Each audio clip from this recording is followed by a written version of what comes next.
We'll wait maybe 10 more seconds or so, but welcome.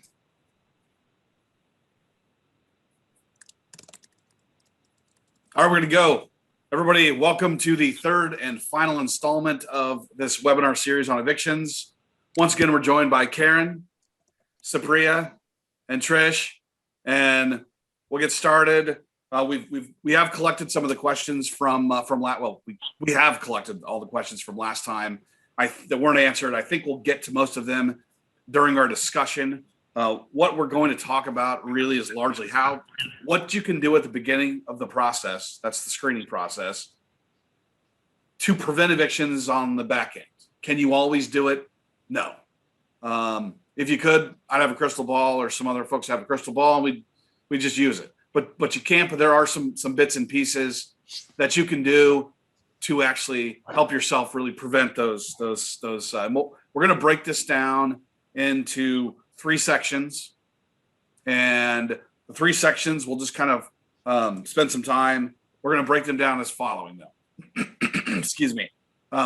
Third-party screening, starting with a third party, making sure to get reports, credit reports, eviction reports, criminal, et cetera, whatever you decide you need to get to sort of the first phase or get through the first phase. Then we'll break it down into verifying income, and then we'll get to verifying rental history and some other bits and pieces. And please know this, we could spend 5 hours on this. Maybe we could spend more than that just talking about this first initial piece and getting your screening criteria developed. We don't have time for that. We're going to try to get through about 45 minutes or so on this, and then there'll be some time for questions. If something's not answered, reach out to us. We hope to do some more of these in the future. But for now, again, it's been my pleasure, just so I say it, to do this series. And so with that, ladies, anything you want to say? Thank you guys for joining us. This has been fun. Yeah, thanks, Mike, for having us on. It's been a pleasure, and we've loved doing this and getting all the questions from everyone. We look forward to doing more of these in future, maybe different topic. And there are lots of topics. It's been a great time. So I think what I'll do, if I really got this right, is let's just talk about using the third-party screening company. And I'm not going to toot anyone's horn. I'm just talking strictly about,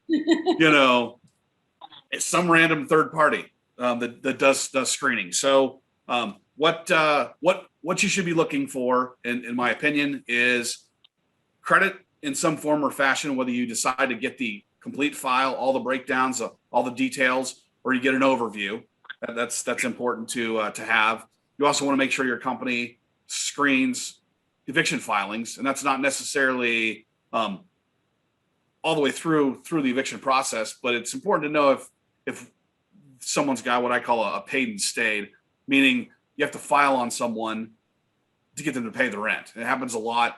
The idea is, let's suppose you've got an applicant who's lived in their current residence for say, I don't know, 18 months, but let's say pre-pandemic, because things are a little different now.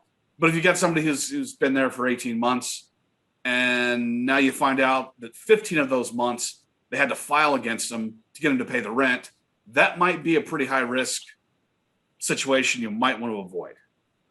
The other part, for years and years, we were able to use credit files to review judgments that were put on said credit file when the bureaus picked them up from the court system. A couple of years ago, those fell off anyway. And so if you don't have the means to look for eviction filings, you don't have a means to see if there are judgments held or against your applicants. So something important to talk about as well. And then this is a really kind of a hot topic, and it's changing and kind of, I don't know what the right word is, but evolving, if you will. And disparate impact really kind of started that process where most of us over the years have said, you know what, I'm not going to accept felonies. If you have a felony, no. And disparate impact said, well, no, we're not going to do that. And there's some other bits and pieces to disparate impact. But largely, we're going to take your applicants kind of case by case, and you're going to have your criteria built, what you accept and what you won't accept, and so that will be known. But again, the criminal piece is kind of, I don't know, it's rather fluid, as I excuse me, as I think it is. So those are the three pieces really from your third party company at a minimum I think you should be getting. And that's I don't know if that's enough detail, or if anybody else wants to hop in and say something about that. You certainly should. You want me to start on criminal then, since I'll just segue into that bad boy. You can. I just had a couple of things to add to what Mike said. In the third party, like he said, you're free to choose any third party company of your choice, but I would like to stress that please do use a third party to do your screening. Don't look at a person and say, you look like a good person, I'm just going to move you in. I'll just look at your income, your pay stubs, and I'll move you in. Don't ever do that. And some other things that you should check in the third party screening is their collections, their debt to income ratio. Do they owe a lot of money? What are their collections like? If it's really high, will they be able to pay their rent? If they owe other people money, other companies, and also look to see if they owe a previous landlord for sure. So look at some of these things before you approve them, and we can go into details. Karen, over to you for criminal. Oh, alrighty then. Well, howdy. And I just want to say, I've tried other screening companies, and truly NTN has been phenomenal. Their turnaround time has been just second to none. And not only that, the customer service has been great. And Mike has personally reached out to let me know if there's situations with applicants. So it's a huge impact to really make sure you guys get that right third party screening. So good luck to you on that, and don't hesitate on getting with Mike. Thank you. I second that one. We've been using that him one. since 2012, so Yeah, he's our shoot. go-to guy. Yeah, 2010, I think we've been with Mike. So, but in any case, so the way that we're going to do it is we're going to talk about the rental criteria and the breakdown. I'm going to discuss the way I have our rental criteria on the criminal aspect of it. In the past, years ago, I had big, bold, no felonies at all. And it was so bold that it literally was in bold letters. And so, but now, as Mike had mentioned with Desperate Impact, that is a no-no. And so one of the things, the way that I broke it down now I have it written in my rental criteria that, well, first and foremost, I hope you guys know about fair housing, and you know not to discriminate on those protected classes. There's 7 of them that you could just Google fair housing protected classes, and don't ever deviate from those. But now with criminal, because it's not a protected class, you want to have a certain thing where now you have parameters. And the way that they look at it is, and the way that I learned from the attorneys is now have a time frame, have different degrees of felonies, things like that. So before, when I strictly had a no felony policy, now it's been changed on my criteria, where the way I've broken it down is it's on a case by case, and that is verbatim on my rental criteria. It says felonies on a case by case basis. And then I break down what type of felonies are not accepted.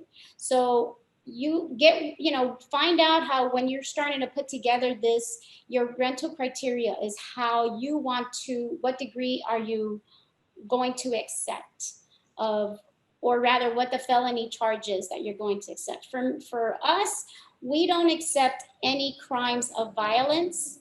We don't accept any crimes related to solicitation, manufacturing, or distribution, and then sexual offenses. So as I mentioned, it's always on my rental criteria. You could always update your rental criteria if you want to, but those are the big ones that I have. And then the time frame is I have it, if they've had a felony where they've had a crime of violence and they were a kid and they've changed their ways and stuff. I have a time frame, and I have 7 years. So if it's a felony that it's been greater than 7 years, then I go ahead and I will accept it. But I also still do my due diligence, and I have Mike from NTN, run the background check.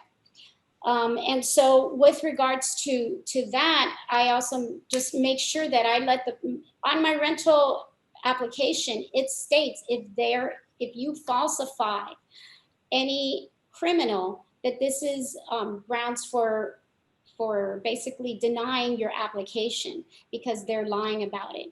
And I have an example is I had a resident, or an applicant rather, that had submitted an application.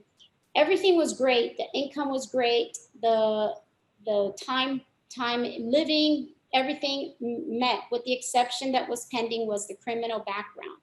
And it was still pending. And for me, that's usually been a red flag. Well, Mike called me and told me, hey, guess what? This applicant has an active court date pending, and this is why I haven't released the results yet. And I asked the applicant multiple times, I said, hey, this is the section that's still pending. Do you have to, is there something you accidentally left out on your application? And remember, you cannot touch the application. You cannot change it in any way. If they want to change it, they have to write it and change it themselves. So he denied it. Sure enough, it came back. He finally did admit that he had a pending case, but because he didn't know what was the result that was going to happen, he decided to omit that information. But on my application, it says even a charge. So you also need to know what is on your rental application to make sure that you cover that. I'm having a brain fart. I can't think of anything else on criminal. I know there's more, but right now I can't think of anything else. So I'll throw questions on the criminal. Sorry, Mark, did you have something? I was going to say, I want to throw one thing out, and that is some states have limitations on the length of time that things are reportable, and some don't. And so you want to make sure that you're familiar, or your screening company is familiar with what those states are. So, in a case where there's been a conviction, whether it be a misdemeanor or a felony, and it's been, I don't know, but the states that this applies to, it's a 7-year mark. And so things beyond, with a couple caveats, beyond that, 10 years ago, you wouldn't even know it had happened. In some states, you don't see that. There is no date. It's reportable forever, if you will, so long as there's data from the courts to report it. Just something to throw out there. And there's about 14 or 15 states it's a 7-year mark. But again, sex offenses, when registration is required, and manufacture and distribution of drugs is another caveat that doesn't go away. Yeah. And it's on your record forever. Yeah, good point, Mike, because it's true. When we're talking about this, Supriya and I are in Texas. So we're gonna apply our Texas rules, and then because Trisha's in Georgia, she'll probably have her aspect of it. Jim asked about plea deals, example, pleading down from dealing drugs to possession. What do you mean by pleading down? Like, are you saying the felony, it went from a felony to a misdemeanor? I'm not sure. Probably. Question, or if you can help me out, that would be great. So while we're waiting for that, I have a couple of follow-up questions for you, Karen, that will help everyone else that's listening in also. You said you have a 7-year, anything greater than 7 years. What if someone has a sexual offense or a violence from 8 years ago? Would you still accept them? And it's battery, assault. If it is greater than 7 years, then that is what my criteria says. So long as there's no other red flags and they have not had anything else showing up, they're meeting my criteria. Okay. So I'm gonna go. I can't go back on what I'm saying. Oh crap! Nope, you have a crime of violence. You know what? I'm gonna renege what I just said on my rental criteria. No. That's what I was asking. You have to stick to it. However, and a caveat to that is that, again, you can always update and change and revise your rental criteria. So long as when you do that, your most updated information is in conjunction with the application. So I use Blue Moon software, and I have that embedded into the application link. So their signature is acknowledging that they have reviewed my rental criteria. So there's no question on, hey, you never told me that you're gonna check this. Ma'am, you just signed here that says that you did. So always remember that whenever you guys, even if you get old school paper form, make sure that you have them sign the rental criteria, acknowledging that they know what it is that you're screening for. Very good. And regarding, so Jim's question, misdemeanors, I allow misdemeanors because it is not so. Oh, that's a weird sound. But yeah, so for misdemeanors, I do allow it because the level of degree has lessened. So then, yeah. But if you've got a felony for drugs, man, you're dealing some big chunks of drugs. That's like some Miami stuff that I was used to when I lived there. Wait, I used to live there. I didn't deal. Like, Karen, This is recorded. is that why you know so much? It's more than 7 years ago, so it's okay. That's right. It's 8 years ago. You're good. So it's okay, you're good. Alrighty, so that concludes my criminal. Next. Good work. What do you want to go with next? You want to talk about income, rental history? Let's go to income with Trish. We can talk about income. So I want to have a disclaimer that I third-party manage, so I'm a little bit rusty, but from all the years of managing and doing the rental verification, I would ask for the pay stubs, for 2 pay stubs worth, and verify it through their employment.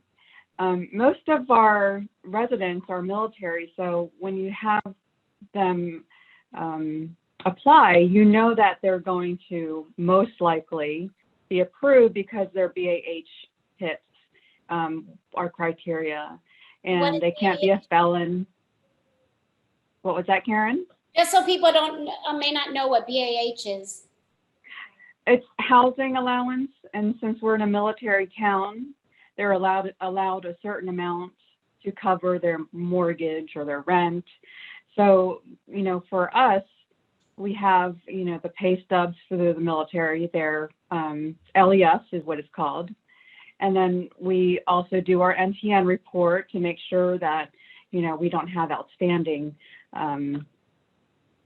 whatever it is, whether it be a cell phone, cable, car payments, repossessions, electric bills, because if they can't pay their cable and they can't pay their cell phone bills, they can't pay their car notes, and they have an absurd amount of collections, they're definitely not going to be approved. So after we do our pay stubs and verify the income, we just dive down deeper into Mike's NTN report and verify the information. Very good. Is there anything you guys want to add to that? I wanted to add a little something. So income doesn't only mean pay stubs, because there are folks that are, let's say, retired or disabled. For instance, disability for military. The VA provides a monthly disability, and that is considered income. So they can use their award letters to provide that source of income. Or an offer letter. So if a person just got hired, they can also provide an offer letter, and it has to be something legit, not a 3-hole punched college ruled paper with a person writing, accept them because they're good. And I'm not lying, I actually had somebody use that. So, but things like that, as well as bank statements. So for some folks, and again, this should be specified on your rental criteria. Right, and not all the time will, like you said, they won't have pay stubs if they weren't, in a job. So they'll have to provide a monthly bank statement to prove that they were getting income, whether it be the cash. And most of the times when they say that, they don't have a steady income. Exactly. Yeah. And then most of the times when they apply and they're using their disability, if they don't have any W-2 income or anything to offset with their disability, it usually won't meet the 3 times calculator that we use for rent. Very good. Can you Yes. talk a little bit about the So- ratio, rent to income ratio, what numbers they are, and then also for folks that have been on unemployment? So yes, so what I was going to add to that is, yes, you're very good, Trish. That's what we do. We always take pay stubs. And your rental criteria, again, coming to the rental criteria, Mike talked about third-party screening. We do that. And Karen talked about criminal, and income is a very important piece that Trish was talking about. They do need to make, and it's up to you as the owner or the management company to decide what you want that rent to income ratio to be. Do you need them to make 2.5 times the rent? If your rent is $1,000, do you want them to make $2,500 a month gross or net? Typically you do gross, net after taxes, then net they bring in less, that's fine. Or do you want to do 3 times or 2.75? It's entirely up to you. I use 3x, and it's up to you. You set that rental criteria, and it needs to be in writing. You cannot change it. You can't have a 2.5 for a person who toured in the morning because he says, look, I make only $2,500. But by the evening, someone comes and says, I make only 2,000, and you want to change it. Say, okay, my rental criteria is 2x. No, it needs to be in writing.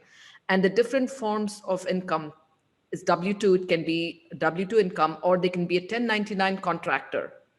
Or they can, the other one is they get paid in cash. All these are valid, or they get Social Security disability, or one of those kinds of monthly payments that they get. All of this is valid, or they retired, and you can look at their retirement funds. What I recommend is definitely look at their pay stubs, and you need to be familiar with what a pay stub looks like.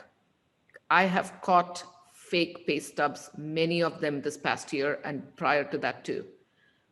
Be careful. Just because they say they make $2,000, you look on the pay stub, it says 2,000, you don't believe it. See if it looks correct. I require 2 months of pay stubs, most recent. It can't be 2 months from July of 2020 or 2019. Most recent 2 months pay stubs and corresponding bank statements. They can doctor a pay stub, bring you a fake pay stub, but they can't bring you a fake Wells Fargo or Chase bank account. And I map it. If their net shows they made $1,498.37 on the 15th of April, does that same amount show up on their bank? Did it get deposited? And say they don't deposit it in the bank, but the pay stubs are there. I verify with their employer. I call them, have an employment verification form that they fill out and send back to me. What if they get paid in cash? That is another question I get asked frequently. I talk to the employer, and they have to send me a notarized letter. It has to be notarized saying what this person gets paid. Or if they get checks handwritten by an employer and they cash it, I want check cashing stubs. So I do all of this. And I also ask for the last year's, if it's earned income, I ask for W-2 from 2020 and or a 1099 to show that they have had 1 year of stable income. So with all this, you're covering. The reason why Supriya is talking about not changing your rental criteria like 1 minute to the next is you don't want to violate fair housing. Correct. That's right. So this is kind of what we do. Income is very, very important. People can say they make anything. They make $5,000 a month just because screening. You send it to Mike, and Mike will believe it. Mike's company is not going to question, do they make 5,000? It's what they entered. So he'll approve them with 5,000. Now it's your job as the owner, the property management company, the asset manager, whatever role you're in. Verify. They said 5,000, but now it's your time. It's your turn to verify it, to see, match it with pay stubs, and you find out they make only 2,000. They need to be denied. You cannot approve them just because Mike said they approved on income. Right. Yeah, and that's true because I had a situation where I had somebody moving out of state coming to our apartments, and her income was in a cash payment, but she was a stripper. So I'm saying, okay, so what's going to happen when she moves down here? What's her job going to be? You know, is she going to have employment? But obviously it didn't work out because she couldn't prove that she was getting, you know, the amount of money that she had put on her application for her income. Correct. And that's really important. Great point, Trish. What if they were making that money until today, May 10th, but their last day of their job is, what is it, May 11th? Today is the 14th of this month. That's the last day, and they say they're moving to Texas or moving to Georgia. Can they show me an offer letter? Then I contact the employer. And another good thing, which we haven't talked about, and that's in a whole entire discussion, you need to have in your criteria, what if it's a student graduating, starting a new job, or somebody that doesn't make enough income? There can be a guarantor clause in your rental criteria. Write it down for those of you who are hearing this. We won't go into that, but somebody else like a parent or an aunt, a grandmom, an uncle can guarantee that they're going to start a job or they're going to be living on property, but the parent or whoever the guarantor will guarantee. They also fill out an application and they get qualified based on their income. You have to verify their income and their criminal background. Because what if they're criminal, they're about to go to jail? What are you going to do? Nobody's going to pay the rent. And a guarantor's income always needs to be more than your applicant's. Guarantor needs to be 5x or 6x. And the reason being, a guarantor will need to pay for the applicant's your residence rent, the months that they can't pay, and also their own mortgage or whatever else, their own bills. So that's why it needs to be 5x or 6x. We're actually running through that scenario with our son that's at Georgia Tech. He needs an apartment. He doesn't have income. So who gets to be the guarantor of that? Correct. Mom, dad. No, we do this all the time. So these are important things to remember. Please don't deny your student or somebody just starting out in life just because they don't have income. Ask them, can you bring a guarantor? And if you can, and it works out even really well for you, because if they have a guarantor, now you can ask the guarantor for the rent if this person loses their job or they can't pay someone, they've gone and spent all their money on gambling or a new TV or whatever for their house because they're young and experienced. They've never had a paycheck. They spend all their money. You go talk to mom, say, Trish, hey, pay my rent this month. Fortunately and unfortunately, I will be paying the child's rent. Fortunately for all of us owners. Excuse me. The one thing I wanted to mention that we sort of talked about it, but I don't think we really touched it, is the source of the income. And right now, still as we're in this pandemic, there are still folks out there that are getting unemployment. And I thought I would throw it out there, what your thoughts are on accepting, whether or not to accept unemployment as an actual verifiable source of income.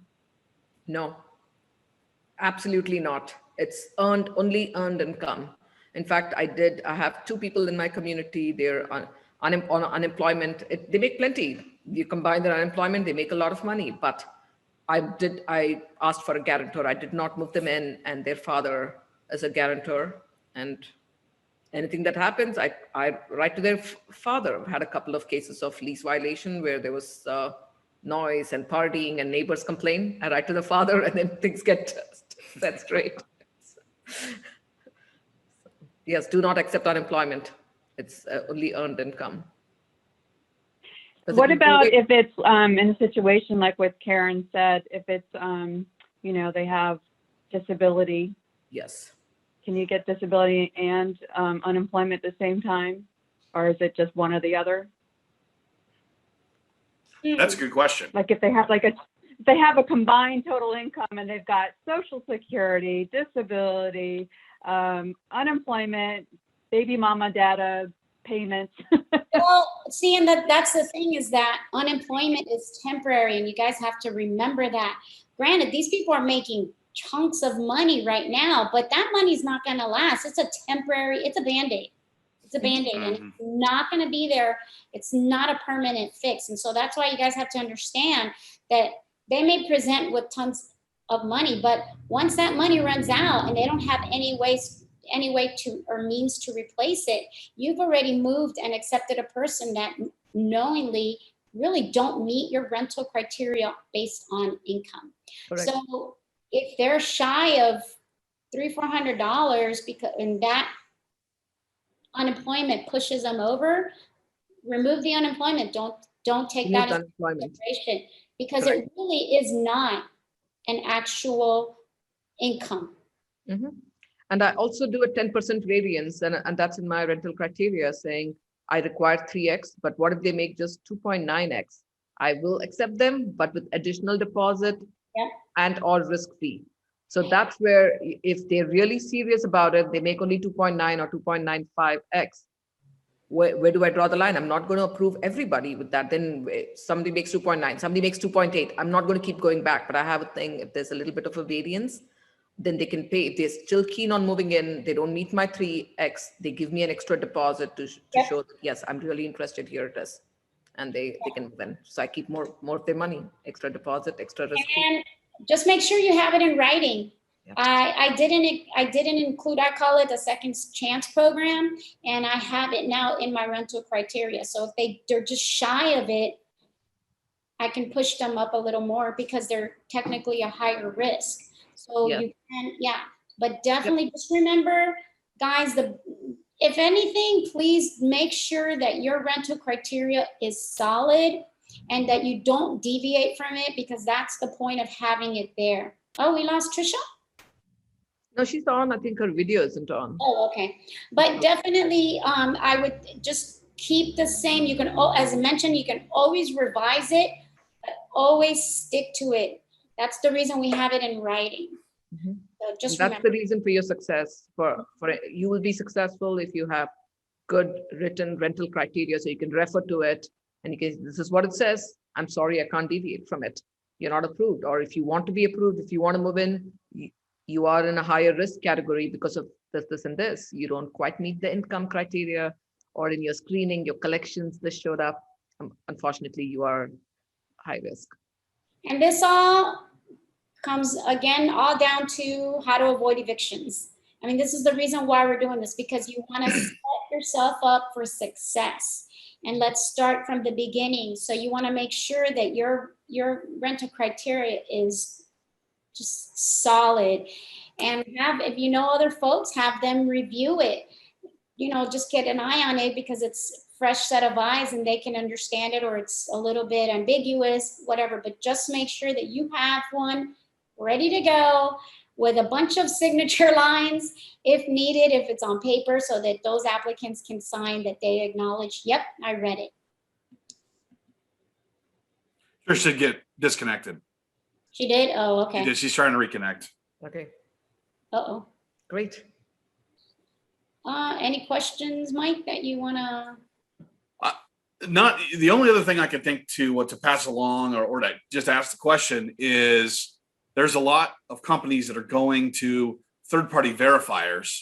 The Work Number is probably the biggest one that I know or I've heard of. And so they charge fees to verify income. And my response to clients has always been, well, if they're using the Work Number, great, get pay stubs.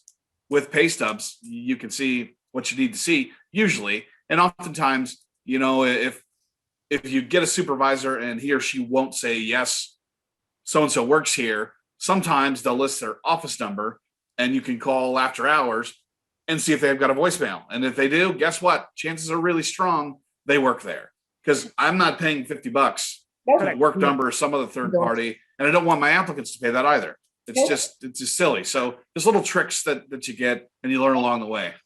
Yeah, I'll call people. I had an applicant that worked at Home Depot, and I said, oh, hi, may I speak to so-and-so, as if I were the customer. And man, I totally deviated from having to use the Work Number, or it's all about the bottom line, and just utilizing your resources. Be smart about things and circumvent that whole thing, but because you're still legit, you're still getting it. Oh, she's not working today. All right, score. Right. I'll call back.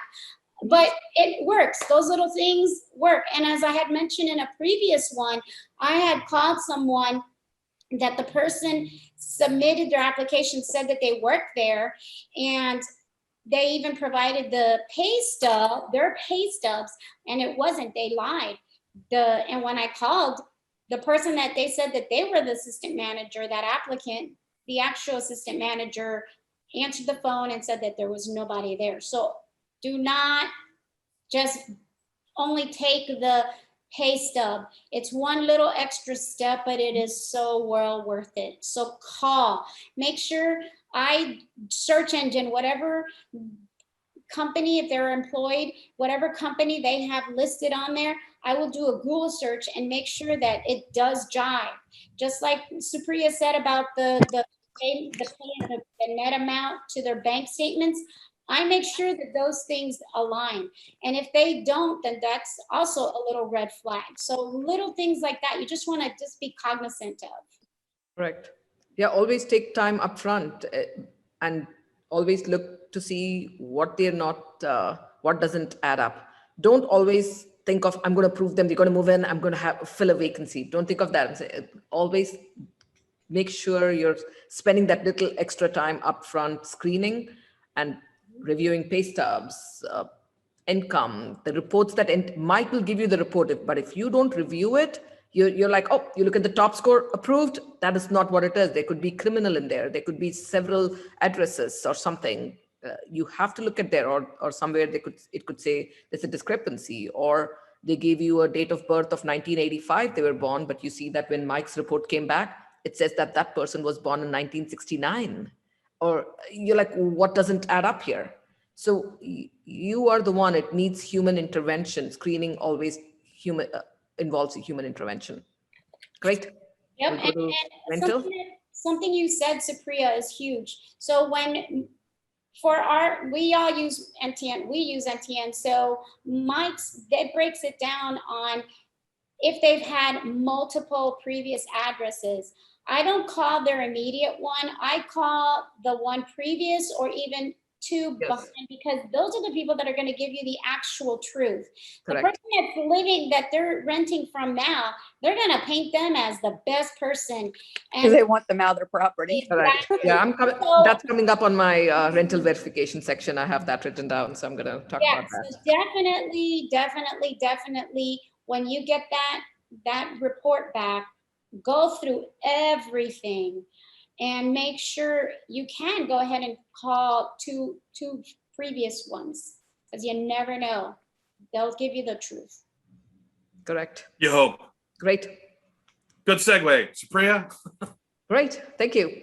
We'll switch to rental verification. So this is what we require. You've done your income. Income looks good, your screening, but at the same time, parallelly start your rental verification the day they apply, once they've paid you. And the reason this is important is that you want to know that you're bringing somebody with good rental history into your community. So we'll talk about good rental history, no rental history, and not so good rental history. So there are three things. So let's talk about rental history. I always ask for residence history from every applicant. I said, give me 3 to 5 years of where you've lived. And I match that with what it comes back. And why is this important? It's important because you call, maybe not, the screening shows nothing. They're clean, no evictions, they don't owe a previous landlord. But when you see their addresses listed on the screening report, call them. And may not be the same address the applicant gave you. They may have given something else. Call them, send them a rental history. What you might find out from the rental verification is maybe they're living at this apartment community and they haven't paid in 2 months. They're trying to get out of there and go to you. It won't show up in screening. It won't show up in income. Their income is great. The screening comes back great, but here they owe their community.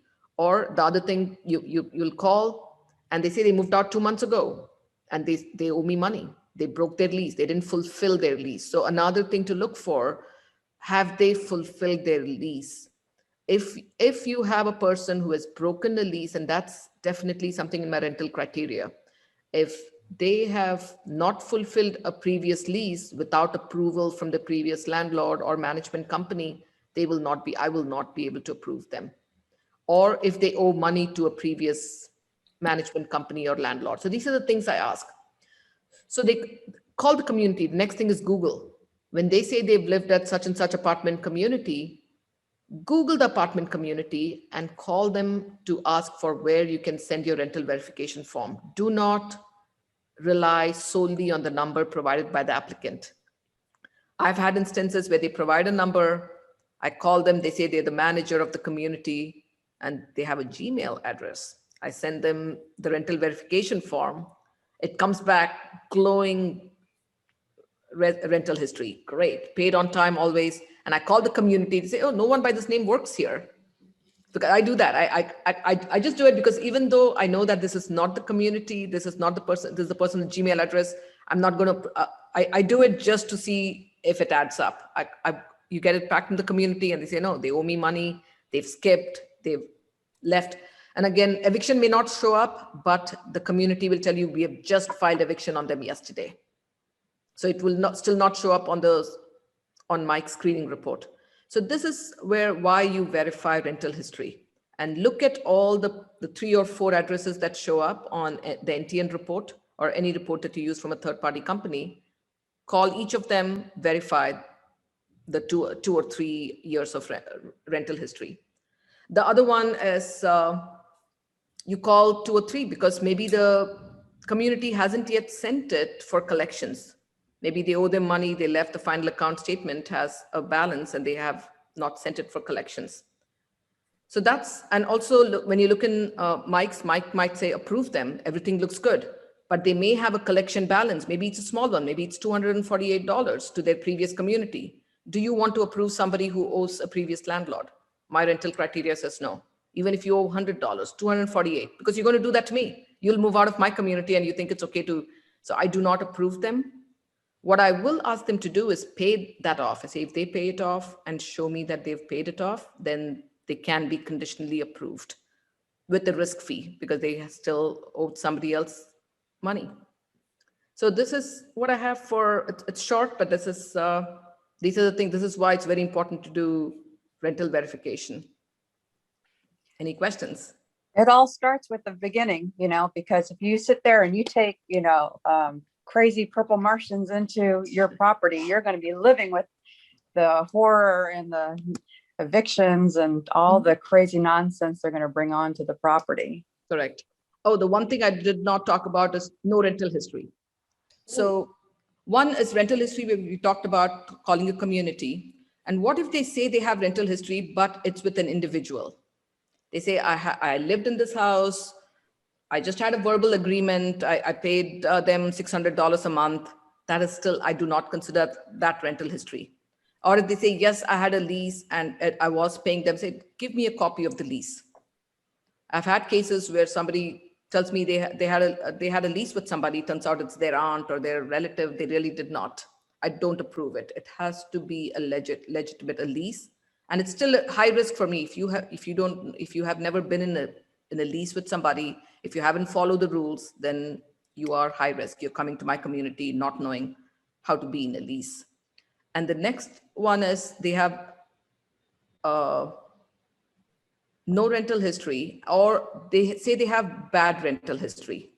They've lived somewhere, and I have brought in conditional approval where they've lived somewhere and the management company says, look, they did this, they had a party last New Year's Eve and neighbors complained, they broke the glass, there was wine glasses all near the swimming pool and all that. So it's bad rental history, and the applicant says, yes, that happened only 2 times at that community. I promise you it won't happen here. And I checked with the apartment community when it happened, I verified, and then they're approved with an extra deposit and a risk fee. And I tell them, if this happens even once in my community, you're out. So I tell them it's conditionally approved, you have bad rental history. So there's some questions in the chat box. Right. What if no rental history because they owned their home and now retiring to a rental community? Great. Brad, so in that case, if they've owned their home, and you can see that in your screening, I do not charge them a no rental history. They've owned their home, they've been responsible, they've paid mortgage. So if they've owned their home, then it's okay, it's waived. I waived their rental history if they've owned their home, or if they're moving from a parent's house. So a great question. That brings me to this other point in my rental criteria. say that they're a student, they've always lived with their parents and then gone to a dorm or something, and this is their very first apartment, I waive the requirement, I waive the risk fee, because they're just starting out in life. But if they've lived with their parents and then they go live with friends and then they sleep on somebody else's couch, a cousin's couch, and for 3-4 years, they're in their 30s now, they've never had, no, then I don't, it's still a risk for me. But if they're moving from a parent's house to here, then I waive the requirement of the risk fee. I waive that. Great question, Brad. So what I think I kind of want to, I don't know, wrap this up a little bit and start to take some questions is really largely in this world we live in that's, you know, we want instant gratification. We want to know now. You can just slow down slow the process down. Things start to appear. You know, maybe there's some smoke and mirrors, and guess what's, you know, the more you slow people down, the more things are revealed. So just remember things like that. Mm-hmm. But Mike and NTN, his results are fast. Yes. I ran a screening this morning. I clicked on screen. I was sitting there, it spun, came back 30 seconds later. Both. I think this morning, was it late last night? Something like that. So it Probably comes back both. within 5 minutes. Yep. I've only used him, so I don't know what it's like to, you know, wait days for a report to return. Well, let's just say I did try somebody else, and I don't know why it wasn't that I was unsatisfied. I think it just so happened that my management system had suggested this other company. And again, I just went back to Mike or NTN, because just the results were instant. They were really instant. And you know, if something's fishy, then it's pending, but you can't go wrong. So. Thank you. Great. Yes. All right, Questions? That's awesome. it's so We big. should probably look at some of the questions from last time, Mike. I think Oh, one yes. very important question number Yes, 2. yes, is a yes. great one. Did you guys answer the one about the collection on skips? What's the best method? Oh, Oh, yes. So the best way to collect on skips is you have to go through a collections company. You do a final account statement, and you send them a final account statement via certified mail to the last known address, which is probably yours, and try to contact them. If you use a TAA lease, it's very powerful. Try to contact them via text. It allows you to contact them via phone, email, text, any form. And I always tell them, look, I'm trying to help you. This is what you owe. You owe through the end of your lease. This is your final account statement. If you don't pay it, I will report it to a debt. I'll send it to collections, and this debt will be collected to a collections company and reported to the credit bureaus. In that case, their credit is ruined. They're in collections. And no, not only that, the TAA lease, for those of you who are using it, most people don't know this clause. If they are sent to collections, you can collect the collection fees also from your former resident from the skip, and 18% interest compounded annually. So if they owe you $1,000 and you pay $400 to the collections company, you can collect $1,000 plus $400 plus 18% interest compounded annually. So I tell them that, and most of the time they start paying. They say, I'll pay. What do you want? I offer them a payment plan, and I get the payment. We had a really good question from last time. Number 2, Mike, do you want to read that out? And then Yeah. Number 2 is, do you need to tell a prospective renter why they were denied? Is that the one we're talking about? Mm-hmm, yes. And the answer is yes. You tell them there is an adverse action letter that comes back down to that. So one, if they fail the screening itself, it's very simple. An adverse action letter is provided by Mike. You send them that by NTN saying you didn't qualify because you didn't meet the income requirement or the length of employment. What I didn't mention is I require that they've had stable income for at least 12 months, and I don't want somebody who's just been working for a month and they try to move in here. Or Mike's letter, adverse action letter, and this is a commonly used word in the industry, adverse action letter. It'll probably say their rent to income ratio, or they don't have rental history. They've not been at or whatever. And you can send that to them. The other way is, say they pass the screening, but you find out their rental history is bad. Then you must tell them this is why you didn't qualify because of this, and I'm denying you. Or if there's falsification, Mike has no way of knowing if they falsified. They say they make $5,000, but they actually make only $2,000. You can say you falsified your income or you falsified your criminal, and you can deny them. Then you have to have a prepared letter, a form letter or something that you can send to everybody saying you were denied because of this. I'm so sorry, can't approve you, denied, and you are required. Which Mike's letter makes it very easy to use. Correct. So if it's in the screening, Mike's letter, the adverse action is very easy to use. But if they passed the screening and they didn't pass what you found out because of your verification, rental verification or income, then you need to have a letter prepared for that. Jen Vaughn asked if in the chat if we're allowed to evict yet. Well, one, it depends where you live. Yeah, it does. Correct. My county, I live in San Antonio, so that falls under Bear, and we are allowed to evict. But I believe in Austin, which is not that far away, they're having a lot of issues. So if you're in Bear County, Jen Vaughn, check with your JP. You definitely should, but remember, if you are a covered property, you still have to provide the 30 days for your notice to vacate. And then you can continue on with the eviction process. Correct. Tell them what the Or covered property If you're is. in Dallas, there is one more step prior to that where you have to give a 21 days notice of intent to file eviction. So there's 21 days there. Then there's a 30 days for if you're a covered property. Right there is 51 days. And then once you do the 30 days, then you do the 3-day notice of there. You've lost 60 days, and then you get the court date. Yep. They're there for 90 days. So you shouldn't accept someone that rolls up with, a wad of cash because they have it in hand and say, oh, well, we have this vacancy to fill. We need to put somebody in. So that's where you use all of your rental application criteria and make Good sure point. that person is not going to give you a headache. Correct. Where you And become a one story, I question tell we ask people. questions these days is, I have money to pay for 6 months in advance. Can I pay it? Will you let me in?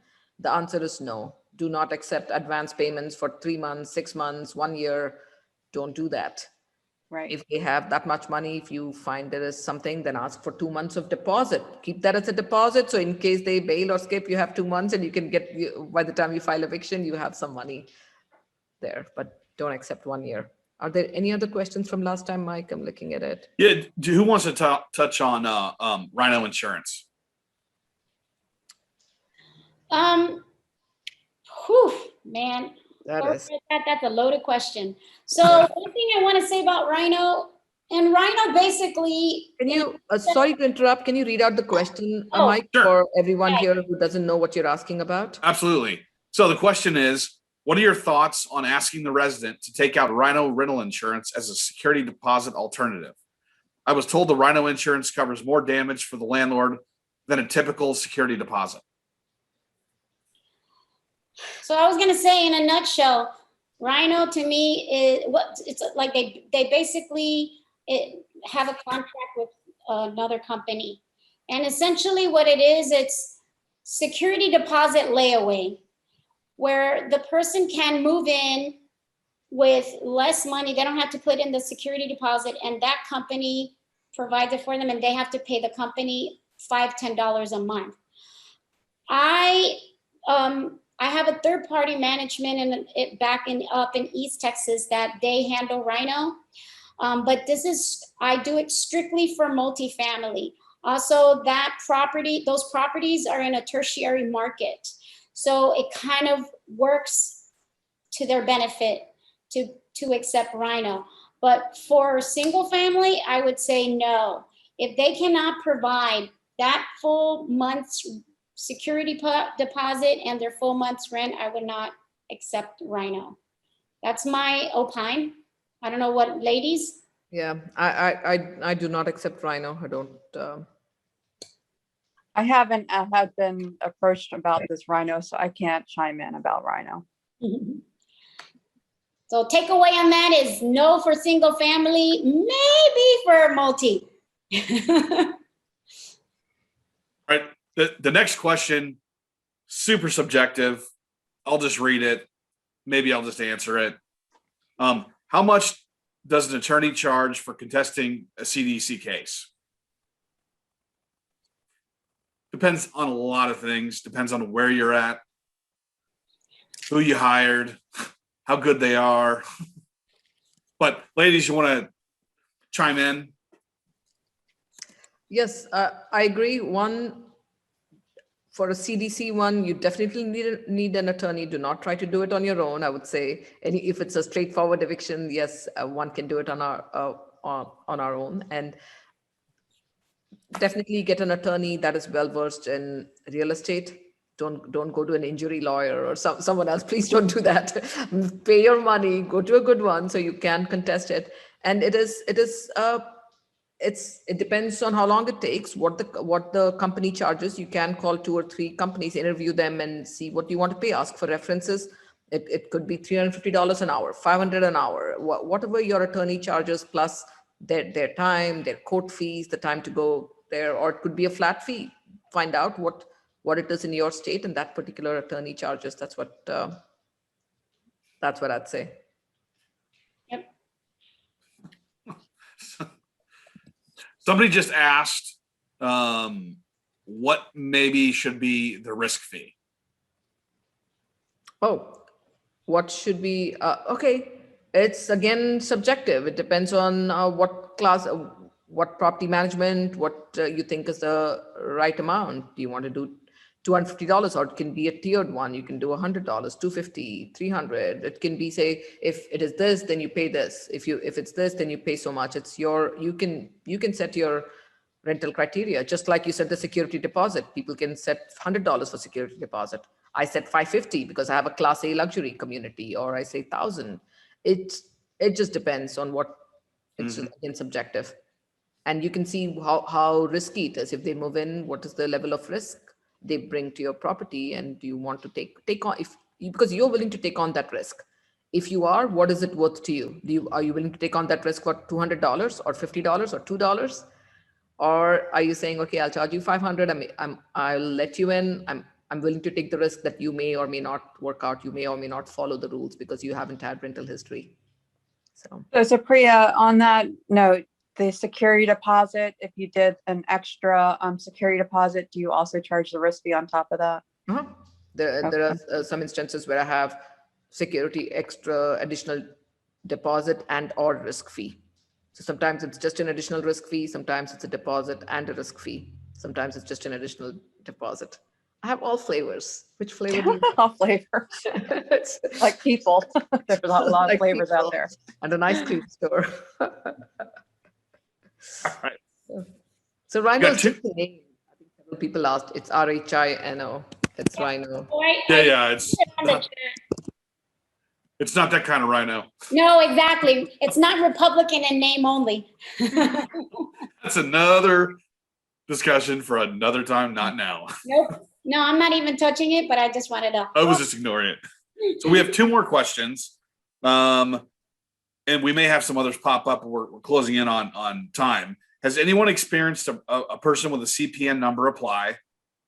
Is that number truly detectable or not? So I think, unless somebody else wants to take it, I'll discuss the can you detect it or not piece. Got it, because I don't even know what that is. Okay, so a CPN is a credit privacy number. It is, in short, we talked about this a little bit. If you think about Frankenstein, and Frankenstein is bits and pieces of lots of things put together to form Frankenstein. And so if you take Frankenstein, that would be the CPN number. So it's not just a fake social, it's not just a fake date of birth, it's all these things put together and an identity is created. The answer is, if you don't know what you're looking for, you have no idea what you're looking at, because it looks like largely a no record found individual. And oftentimes it doesn't make sense based on age, etc. But in the screening world, there's no way to detect this until they've established themselves and their new identity. And there's another stream of things you can, that tracks, you can see a bunch of inquiries, because there's actually companies out there who are teaching people to use these, we'll call them systems. And to the other point of it is, I had a client started to test a new product we were offering that was designed to stop the use of CPNs. And we started using this over the pandemic. And in the first few months, we found 15% of that management company's applicants couldn't legitimize themselves, it couldn't authenticate themselves, whatever word you want to use. And so my answer is, yeah, they're being used and they're being used a lot. And I think that when you see them, you're like, oops, I did that. And you don't want to say it. I think there's a lot of kind of, we don't want to admit we let that happen because no one knows it. You can't stop something that you don't know what it is if you don't know what it is or what to look for. So there. Why, thank you. Thank you. Any other questions? Now we know. There's one more question, and that is Dallas is still, and maybe you already touched on this, Dallas is still dismissing for the signed CDC doc. When you get the CDC contesting court hearing, do you suggest we get an attorney? I guess we've already talked about that, but just so it's been asked. Yes. Short answer. I would say that get an attorney. If it's a simple eviction case, it's cut and dry. Then just if you feel confident enough, do it yourself. But get an attorney when it really comes down to the bigger scheme of things, especially when it goes from a JP to a county level. You definitely do not want to go to county without representation. That it would not be a wise move. So that's my input on that. I mean, in scenarios where it's pretty cut and dry, you've got non-payment, for example. I mean, if I can do it, I know everyone out there can do it. And it's just how it is. Yeah, but make sure you're following all the correct process, posting it on the inside of the entry door, and you document. Make sure you do everything. And they're asking whenever you have, how did you submit your notice to vacate? They are asking the method in which it was delivered. Correct. So for Texas, they changed their form. It used to have different checkboxes and people were just pencil whipping every single method, but that's not right. So you want to make sure that you have that. And also TAA has for the notice to vacate, it has 2 pages. One, the actual submission, and the other one is one for the file, so that you can annotate what it was, what type of notice to vacate, and the method in which it was delivered. And take photos. Download an app called Timestamp where it has GPS coordinates and a time, and you can take a photo that you did definitely post it and where the location is. So you want to make sure you have that extra cushion. Correct. That's called timestamp? Timestamp. When I do that, take a witness if possible. So you put who else was there and write it in the communication log. If you use a property management software saying I went at 5:16 p.m. and I posted on the inside, I was present, and this other person, we both went inside the apartment, posted it. So because it is admissible in the court of law, and any notes that you write, document. Not only that, what if something happens and somebody else has to fill in for you? The information is already in there. If you didn't write it, you didn't do it. So. Correct. Yep. It's a lot of process, but this is what will save you in the end. Make sure you follow process. Don't cut corners. Any final thoughts, ladies, you'd like to share or say? I can't stress enough to have a solid rental criteria.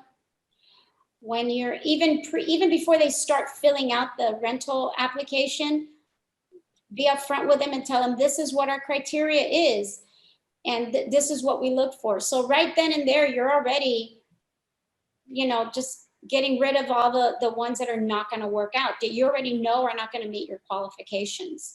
So start from the beginning, from when you guys get that phone call or your people get that phone call, let them know to say, hey, this is our rental criteria. So start from the beginning and make sure that all of your folks that are leasing, make sure that they know it, make sure they know fair housing. Do not deviate from that. Really stress the importance of that because that is huge. That is a huge thing. Correct. Again, what I would like to say, closing remarks. Thank you, Mike. Thank you, ladies. And thanks to all of you who've been with us for these 3 sessions where you've stuck with us. And I agree, rent screening and rental criteria and all that is very important. You might end up in eviction code, but there are ways to prevent most of it. And like Karen said, I always tell them on the phone. So prevent even that extra wasted time that they show up on your property, you make a tour, and that's when they're finding out, oh, you don't accept caged animals, or your dog limit is only 50 pounds. Tell them all that on the phone. Ask them what your rental criteria is, and ask them these kinds of questions. How many occupants? It's a studio apartment. They show up because you didn't ask them on the phone. They show up with 5 people that want to move into your studio, and your occupancy standard maybe just you allow just 2 people per bedroom plus 1 or something like that. So these are things you learn, but if it's in your rental criteria, it will really help you. And ask them. Trisha? Just thank you for having us. It's been a great journey to explore with our friends and our investors to learn best practices, because rental criteria is the first part of putting someone that you're going to want to have relationship in your property for, it could be a good or bad one. And it starts right from the beginning, what you choose to put into your property. And Mike, thanks for giving us the opportunity to share our experiences and our knowledge with everyone, because it's all about helping people, giving a hand up and helping people grow. And this is our way of paying it forward. I don't want to speak for Supriya or Trisha, but I'm pretty sure we all feel that way. It's all about just the abundance mentality and making sure that everybody does it right the first time. So good luck to everyone, and feel free to reach out to me, because that's what we're here for. So yeah, feel free to reach out to any of us. Thank you. Thank you. I want to say this, that, reach out if you're looking for mentoring, Lifestyles Unlimited, we refer to as, anyway, check it out. If that's not something for you, check with your local apartment associations, but get educated, and then circle back around to Lifestyles, and you'll find what you're looking for. So, ladies, really. There's one question, Mike. Sure. Somebody asked where we can see a sample rental criteria. So I would say if you are a Lifestyles member, I believe they still have that on the portal. They share just a basic generic one. But if you are an apartment association member, then I would definitely utilize that one. Texas Apartment Association has a very strong rental criteria, and it pretty much highlights everything that we've discussed here. And I just added a few little things for me, but regardless, just make sure you remember to just get something really strong. Slow it down, and hope hopefully, ladies, we'll see you again. Some we'll see, sooner than others, and like 2 days or something. I don't remember how many days, but anyway, thank you. Thank you. Thanks. Ladies, it's been a pleasure. Until next time. Till next time. Bye. Bye. Bye, everyone. Peace.